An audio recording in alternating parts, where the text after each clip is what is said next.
Pardon the interruption, but I'm Mike Wilbon. It's National Dentist Day. Tony, do you like going to the dentist? I'm Tony Kornheiser. No, I don't. I prefer doing the drilling. The city is now telling me I need a license after all these years. That? I don't understand it. Well, you know, I don't dare say a bad word about dentists, as you know. No, because your whole family, you married into a family of dentists. Yeah. So I understand that. That's right. I like my dentist. I mean, I'm Love good my with dentist. dentists. I wasn't Dr. as a Benjamin. kid, but I'm Dr. Benjamin. I'm Love good with it now. Yeah. Welcome to PTI, boys and girls. In today's episode, North Carolina calls itself the 33rd NFL team. The Mariners take heat for not adding hitters, and two big results last night in the SEC. But we begin today with criticism of the Dallas Mavericks for playing Kyrie Irving the most minutes in the NBA since his general manager traded away Luka Doncic. Irving was averaging 39.3 minutes per game, and the critics suggest that's what led to Irving's torn ACL. Dallas coach Jason Kidd said, quote, "We're talking about one play, not many before that. We can't talk from both sides and say our stars don't play enough minutes, they rest. But now we're saying they play too much," unquote. Wilbon, is it fair to wonder if Kyrie's playing time contributed to this injury? No, it annoys me, and it's stupid to wonder. And, Tony, I heard this a few days ago, before Jason Kidd talked about it publicly. And then let me just admit that Jason Kidd is one of those people that I have found myself agreeing with overwhelmingly on all issues in basketball and sport for the last 25 years. I love Jason Kidd, as you know, yes. I know. He is so right on this, Tony. And I was screaming the response, screaming with fingers in text chains, to say, what are you talking about? All people talk about, all they're upset about is the NBA players not playing enough, stars not playing enough, stars no longer playing 40 minutes a game like they used to. And now Kyrie Irving goes about 38, 39 minutes a game, without Doncic there, and he gets an injury. And I feel it's awful. I mean, Kyrie Irving was playing so great. And to me, I know he won a championship with LeBron. I get it. But to me, he was playing the best of his career. And people want to say because he was playing, 3-4 extra minutes a game, that this caused the injury. I don't want to hear this. And stop the talking out of both sides of one's mouth. Please stop. Please. Yeah. So I do think it is fair to ask if the amount of minutes contributed to the injury. I reject it personally, but I think it's fair. But I would say this. Joel Embiid plays 8 minutes and he gets hurt. Yeah. Kawhi Leonard plays 5 minutes and he gets hurt. Wilt Chamberlain went 48 every single game, had one serious injury in his life, patella injury, came back the next year, played 82 games. LeBron James has led the league in minutes 3 different times, has never torn his ACL. So I don't see a specific connection. And like you, I find myself agreeing with Jason Kidd. And I think we have to look at the heart of this. There are many stars in the NBA, so-called stars, who like to get time off. Load management is about stars who want, not about scrubs, about stars who want to take time off, and also teams that in order to protect those stars, give them time off. This is not dissimilar to starting pitching in baseball. It's not. In baseball, if you go 5, manager comes out, takes you out. In basketball, if you got a back-to-back, they say, you don't have to play. You don't have to play both sides. So I agree with Jason Kidd on the heart of this issue. And I also think, and I've certainly blamed Nico Harrison for a lot of things, but I'm not going to blame him for this. I don't think you can tie it into minutes, and I don't think you can tie it into the Doncic trade. I think that's unfair. No, Tony, if everybody was going to get hurt because a star wasn't in the lineup, then Maxey would just be in a permanent hospital bed because Joel Embiid is not even out there. Maxey is one of the leaders in the league in minutes played. That just nonsense. Bill Belichick's first spring practices with North Carolina are underway. Players are wearing numberless jerseys, something Belichick had the Patriots do back when they were winning Super Bowls. In fact, Team GM Mike Lombardi is billing the Tar Heels as the, quote, NFL's 33rd team, close quote. Tone, what are the upsides and the downsides of this? The upside is recruiting. You identify a player who wants to go to the NFL and you are able to say to him, we were in the NFL, we know the NFL, we coached in the NFL, we won in the NFL. You come with us, we'll get you to the NFL. Play at North Carolina, then play in the NFL. That's very hard to resist to me. And plus, this is Bill Belichick, who has won 6 Super Bowls. How many has the guy at Wake won? How many has the guy at Pitt won? What about the guy at NC State? I don't think they've won 6. It's just a guess on my part. The downside, Mike, is this. You better win 10 games this year. You can't go 4-8 and lose to Georgia Tech. You're going to be laughed out of town. There is no grace period for Belichick. There is no transition period for Belichick. You got to come loaded to go right now, because even Nick Saban never called himself the 33rd NFL team. Well, Tony, I completely agree with you. There are no downsides right now because you're gathering, you're building, you're amassing. Everywhere you go, people want to be associated with you. I mean, I know what a storm there is in high schools across America, and one particular one in Washington, D.C., that I pay tuition to. When Bill Belichick has come to recruit one of the young men there, or more than one, Tony, I saw the picture. It's all good. That's what it is. Yeah. But it's results-based. It's results-based. You are so right. Then if Belichick comes in, man, if he goes 11-2, I mean, everybody's going to be so jealous. They're going to be angry. They'll be saying, oh, Belichick did this, Belichick did that. When all he did, if you can't trade in on your, as they used to say, jewelry that you're wearing on your fingers, your ring, then what else are you going to trade in?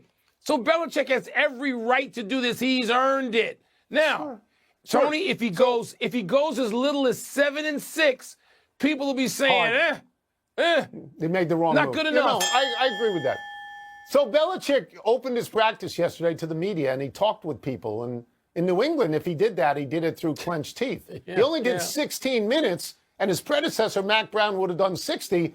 But he was out there, and I found it amazing. You know why he's out there, Mike? Because he's selling. He hasn't had to sell his whole life. He's selling now. That's how it works. We move now to baseball, and the Seattle Mariners taking a pass on free agency. Seattle had the best starting pitching rotation in baseball last year, but spent no money acquiring hitting in free agency. This confounded Justin Turner, who played in Seattle last year and wanted to return but got no offer. Turner told Bob Nightingale of USA Today, quote, the fact that they missed the playoffs by 1 game and didn't go out and add an impact bat or two when you've got the best pitching staff in baseball just seems absurd to me, unquote. Wilbon, does it seem absurd to you as well? Tony, it doesn't seem absurd. I'm curious about it. And I understand Justin Turner. He is seeing this while he's played on several teams, and now he's on my team. He's seeing this through the lens of a Dodger. And the lens of a Dodger means you look around and they're very rose-colored because you think everybody has as much money as your franchise has. 100%. And that's not the case. It's just not the case. So I get that, and but I'm with him on this, Tony. I'm curious as to where the balance is and how many teams have it. And, I said to you yesterday, because I was complimenting Mark Walter, who I do know, the primary owner of the Dodgers, because not only does he have a gazillion dollars, he's ambitious and he wants to win. And most of all, even being right there with being smart and ambitious, is he's smart as hell. And he knows how to apply it. He knows who to hire. And the Dodgers have done this now successfully. I don't know that the other teams are that ambitious or that smart. And the Mariners are in the middle of the pack, so I don't want to call it absurd. So when I first heard about this story, I was going to pounce on Seattle. And I was going to talk again about having a salary cap where the most important thing to me is a floor. That you have to spend a minimum amount of money in order to go get talent. But then I found out that Seattle is 16th in payroll this year. Like 16 out of 30. That's right in the middle. They're spending $157 million, which is more than the team I love in Washington, the Nationals, more than Milwaukee, which is a division winner, more than Cincinnati, a great baseball town. So I backed off. And to emphasize your point that you made, Justin Turner has played for the Dodgers, richest team out there. He's played for the Red Sox, a rich team, Toronto, a rich team, and now the Cubs, a rich team. So he's never had to contend with an organization that was counting pennies. But I agree with him in this sense. That's a great starting rotation, Mike. 5 guys started 149 games out of 162, which never happens. Huh? 340 That's like the old ERA days right and the lowest opponent batting average in the entire league. So, and that's a winnable division, Mike. The A's aren't good. The Angels aren't good. Houston isn't what it was, and Texas may have been a one-year wonder. So I agree with him in principle. Let's take a break. Coming up, did Ole Miss or Florida pull off the bigger win last night in the SEC? And which was more impressive last night? James Harden scoring 50 or 2. Celtics each going for 40. This is a shocker. There's one shocker. He has only played for rich teams. Yeah. He's never had to worry. They were going to get. It's time for toss-up. 2 men enter, 1 man leaves, finishes the show, then spends the evening obsessively talking to friends and family about the weather. And I do that with the Capital Weather Gang, and it's windy tonight, and I'm nervous. Nice job. What's first? Toss up. What's first? Bigger win in the SEC last night. Ole Miss beating Tennessee or Florida beating Alabama?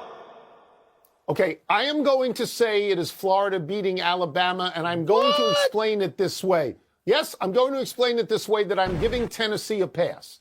The last time we saw Tennessee, they made a miraculous win over Alabama at home with that half-court shot. Total miracle. And so I think there had to be, Mike, an emotional letdown going to play unranked Ole Miss. To me, that feels like a classic trap game situation.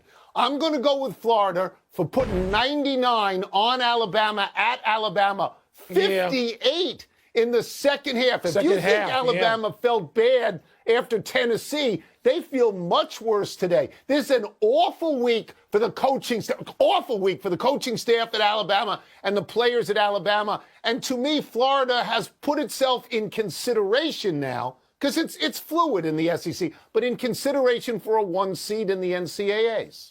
Yeah, Tony, there's so many teams in the SEC that are in. And I find this, while I'm still being a little skeptical, it's fascinating. And it's must viewing for men's college basketball right now. Look, when I saw the scores and said, whoa, let me go to this Ole Miss game, because they got a chance to win this game. Ole Miss last night in real time was 20-9. Now, to me, they're in, but they're unranked. And they they're playing against a number 4 ranked Tennessee team.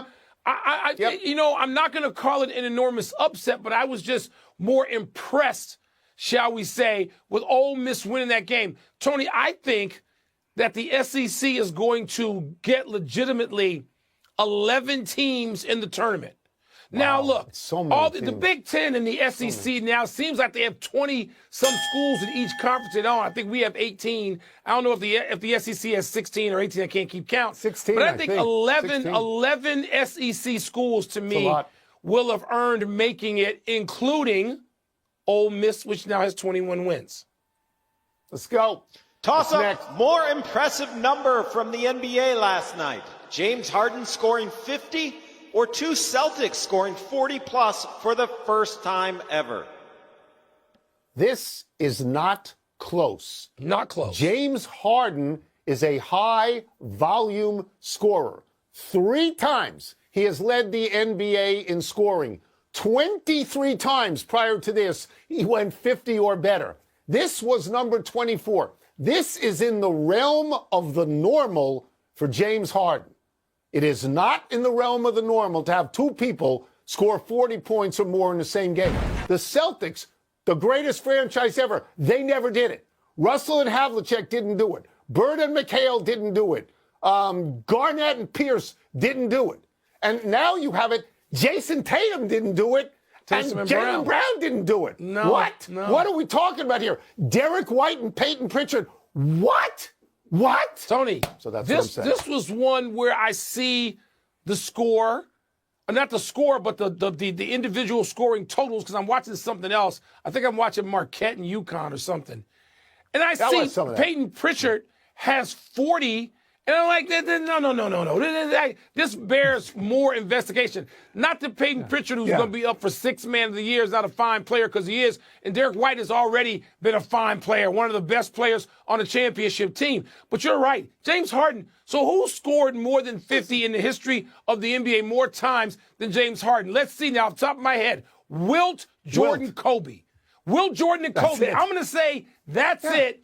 That's the list. That's the list. I was almost going to say Allen Iverson, but no. Okay, so those three. No. So, no, when you see those two guys score 40, they have now done that the same number of times in the same game as teammates as Michael Jordan and Scottie Pippen, who did it 29 years ago, and they did it once. Amazing. It's a remarkable thing. I know people have done it, but it is remarkable whenever it happens. And a guy getting 50 who gets 50, stop. Yeah. That's it. Yep. Let's take one last break. Still to come, the Chargers say see ya to Joey Bosa. Wow. And will the Lakers make it 8 in a row when they host the Knickerbockers tonight in Los Angeles? I hope that's on national television. Yeah, I hope that's on national television somewhere. Absolutely. Okay. But it's a Thursday night, so you know where it is. Every Laker game. It's on with our Turner game. It's on our friends from Turner. Yeah, put them on Turner.